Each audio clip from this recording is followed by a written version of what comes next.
Hi everyone, I'm Dr. Ramani and welcome to this series, sort of a handbook of narcissistic relationship terminology.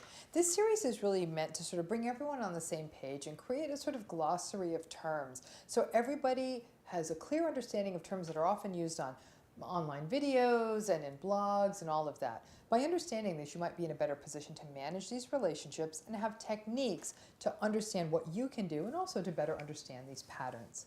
Today, we're going to be talking about triangulation.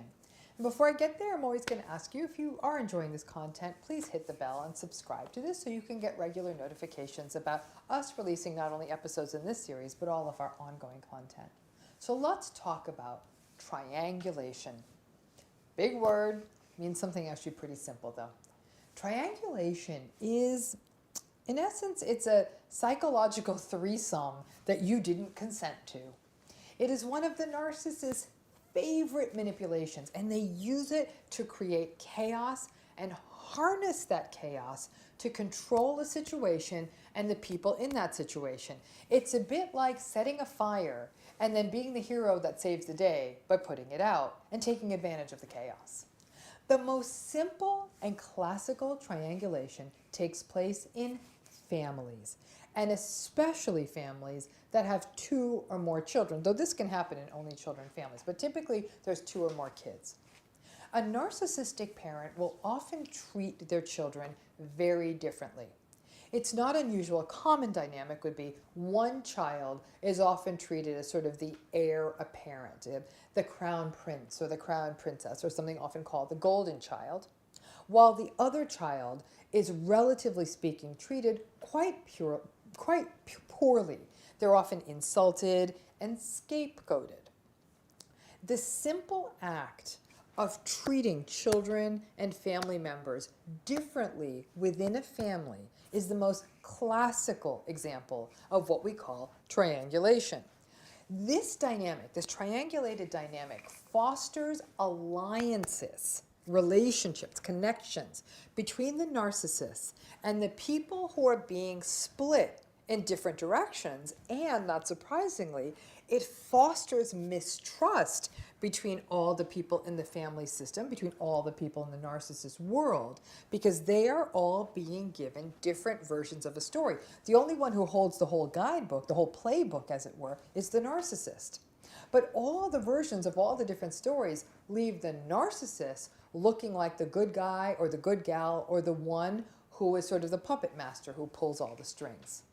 Certainly, triangulation can happen in an intimate relationship. In that case, the narcissist may compare you to past partners that he or she had, or they may compare you to people that they're friends with or people that they work with. And these comparisons can actually be quite subtle. You may be, for example, talking about something in your relationship, and then they'll sort of casually talk about that friend at work. I'll say, there's this woman at work. It's really amazing how she balances this job. Like, she supervises me and she has a family. Or they'll talk about their friend and say, God, I have this friend and it's amazing. He works like 18 hours a day, but he still manages to get to the gym every day. You feel as though you're pitted against that person, and yet you're not the one who started this triangulated discussion. They just sort of mention these little things. At that point, when the narcissist sort of starts engaging in these triangulated spaces, the narcissist has the power, because you might fall for that triangulation. You may feel less than, sort of less than in comparison to the person that they're talking about the superwoman colleague or the hot personal trainer they're working with. Triangulation happens when the narcissistic or toxic partner, one example of it is when they're trying to foster jealousy. And it can happen in other ways too, not just comparing you, but for example, in a world of social media, that kind of triangulation may happen when they start liking inappropriate photographs of other men or women, whatever's more inappropriate, on Instagram, over-mentioning certain friends or colleagues, referring to the positive attributes of a famous person or someone who might be on television, like, wow, look at her body, she is so hot. So even when you don't know the other person that is being used in the triangulation equation, you may still be triangulated into something that doesn't feel good. It definitely creates a sense of discomfort. It creates an imbalance. And it also takes place in an intimate relationship when the narcissist is still very reliant on the opinions of their own family members. So when the narcissist cares a lot about what, for example, their parents think about them, or their siblings think about them, or best friends, you may feel that even though you are discussing an issue that is relevant to your close relationship, so you're discussing something with your partner about something that's really only related to your relationship, that your narcissistic partner keeps bringing in the feedback of other family members, of their own parents, of your friends, of their siblings, and will often pit the things that you want, your opinions, your wants, your needs, the things in your relationship that are important to you, against those of what other people in the narcissist triangulation tribe, well, at least what they're telling you, they think is important. It starts getting tricky because your relationship, which you assumed was between two people, all of a sudden starts to feel really, really crowded. You may even feel like, I'm actually a person with good self-esteem, but constantly being compared to other people starts getting uncomfortable. Triangulation is an incredibly common workplace dynamic when there's a toxic or narcissistic leader. Toxic leaders love triangulation. In these kinds of triangulated workplaces, you're going to see themes like gossip, secret meetings, people somehow being left off of group emails, favoritism, requiring everyone to communicate through the leader because of the mistrust that that leader has fostered in the workplace. People who work in triangulated workplaces become increasingly suspicious and increasingly paranoid because no one can be trusted. It always feels like someone's got a knife behind their back. Coming to work starts to feel like you're in some sort of unsettling spy thriller, and you keep wondering who is going to stick the knife in your back. These kinds of triangulated workplaces are set up almost deliberately by narcissistic leaders who often thrive on the chaos. They love all the backbiting, and frankly, they love the power that comes from being able to treat everyone like puppets in their own personal game. They also like the idea that people in the workplace fight over them and try to win the narcissist over, much like a dysfunctional family dynamic. Now, it is the ability of the narcissist to be able to view people as chess pieces and objects that makes triangulation literally like second nature for them. If you play chess at all, you'll understand. You move your pieces around the board and you try to trap or kill the other pieces and take them out, and it's all very strategic. Chess isn't personal. They're chess pieces. I mean, you get checkmate, then you put the king and the queen in the box and it's all done. But in real life, which is not a chess game, it is personal. We aren't pawns and knights and bishops. We are people. And being turned into game pieces for a given narcissist need to have power and gratification feels really bad, especially when we feel like people are being turned against each other and don't seem to understand the dynamic. What's interesting is that many times we're not aware that triangulation is happening until we are really deep into the chaos. And we start really questioning ourselves, and we start questioning everything that's happening around us. As triangulation lasts longer and becomes more protracted and more chronic and more severe, what gets really scary is you may actually start viewing the narcissist as the ally you can trust, while you actually learn to mistrust everyone else, because that's what the narcissist wants. The narcissist is the one who holds the narrative and sells everyone in the family, in the workplace, wherever, the narrative that each person wants to hear, while turning everyone else in the story into an enemy. And in that way, we become bonded to that narcissist in the workplace, much like could have happened in a family of origin. Now, anyone anyone who comes from a narcissistic family understands triangulation like in their cells, like they get it. This dynamic can get particularly pronounced in divorce or separation situations when the narcissistic parent may engage in alienation or in drawing other family members into gossip about the other spouse, or even worse than gossip, really sort of throwing them under the bus. Another video in the series takes on the dynamic of flying monkeys. And flying monkeys are really just a twist on this whole idea of triangulation.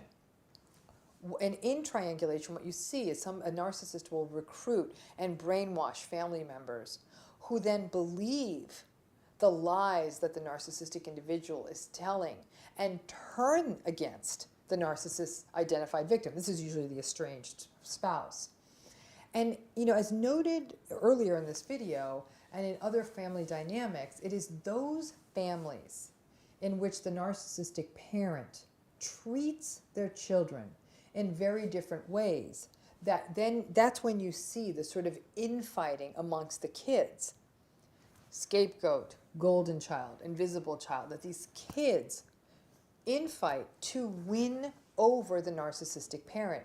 This can result in rifts between the siblings who now can't be a united front and give each other information to support each other through this.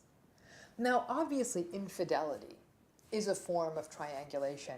And what's really horrifying is when the narcissistic individual actually defends their extramarital relationship on the ground that, no, you weren't there for me the way I needed you. They'll literally say the spouse wasn't there for them and that they didn't feel connected to them, so they had to turn to someone who would give them all the attention they needed. It's as though they're copying to their need for narcissistic supply. But again, when you have an infidelity dynamic, the narcissist has now brought in a third person, triangle, in a manipulative manner to destabilize you. So, as always, we're going to ask the why question. Why do narcissists triangulate? Because it gives them the very things they desperately crave. They crave attention and validation and power and control. They almost revel in the chaos that they are able to cause and that they're able to turn people into their personal puppets, and they can turn the world, their workplace, their families into a chessboard. It feeds their sense of control, and the chaos allows them to sort of run the kingdom. For people who are caught in the midst of a triangulated dynamic, it can really feel confusing, unsettling, and upsetting. And this is really magnified if you were raised in a triangulated family system. Now, what's interesting is that in some ways, triangulated systems are very, very seductive. It's unfortunate, but they are, and people almost get drawn to them like moths to flame. In a triangulated dynamic, you almost feel like you're being drawn into a secret. And because narcissists are so charming and charismatic and clever and confident, you often feel like you're being drawn into something very unique. And you may not recognize that what's starting to happen is that triangulation may be rearing its head. They may just sort of in a conspiratorial way say, come here, I gotta tell you something. You're not gonna believe this. Like, listen, everybody loves them some gossip. But when the gossip starts to veer into a direction where there is a direct beneficiary of the chaos, the narcissist, it's a good sign that triangulation is afloat. And keeping your nose clean in those situations is one of the best ways to disempower them. So what's a great way then, building off of that, to block triangulation?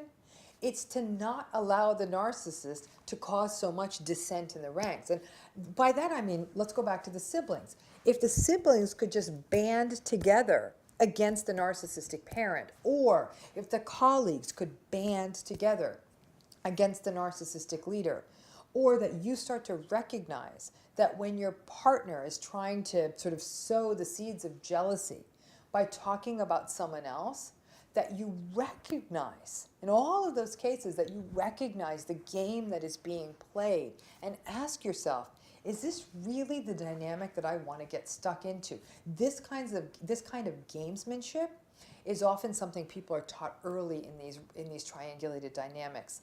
You got to stop this. So chaos is the narcissist's ground game. They thrive under it. They love the drama. And interestingly, they often make fun of or criticize drama in other people. That's projection. But drama and chaos can make the narcissist the king or queen of their empire. You'll see that in most companies run by narcissistic individuals, chaos runs the show. So until we figure it out and draw together and stop playing their game, this is going to keep happening, but that's how we can address this. If we could turn their triangle into more of a balanced shape, like a line or a square, or better yet, a circle, it means that we need to understand these patterns and become a united front against them. Triangles work because you got one pole that holds all the power. But when the people who are being triangulated sort of look around and recognize what's happening, rather quickly, they can destabilize the narcissist from their perch. And this can happen even in a family. And it can even happen when you're an adult. When you're grown and you realize, yeah, that's the one who's a golden child. I was a scapegoat. This one's the invisible child. And you could actually have a meeting of the minds and recognize what's done to you. You could actually, like this, topple the power held by your narcissistic parent. But often that means pushing past old wounds and old hurts and kind of getting out of your own way to be able to reach across the aisle and break those triangulated dynamics. Because for some of us, those triangulated dynamics might have started very early, it can be very, very difficult. And you may recreate those cycles over and over again. But when you're put in a triangulated space in a narcissistic relationship, and your partner is saying something like, oh, come on, you're being too sensitive, or, oh, are you really that insecure that you care about the person I'm talking about at work? That's not what a kind person would do. In a healthy relationship, your partner wouldn't even put you in that triangulated space. And if they do, take a step back and wonder about it. Don't gaslight yourself, and don't let yourself be gaslighted. Ask yourself, why am I being brought into a triangle? And recognize, like, yeah, you didn't sign up for a threesome. You don't want one. And a great way is just get off and leave the narcissist to the other person who's stuck in that triangle with them. I hope this clears up the dynamic of triangulation and all the chaos that comes with it. Again, if you've been enjoying this content and you've been enjoying this series, if you haven't already, I ask that you go ahead and subscribe. Just hit that bell and you'll get notifications about ongoing content, ongoing series, and ongoing live events we do here on YouTube. Thanks again for tuning in. I'm Dr. Romney, and I hope you enjoy the next episode in this series.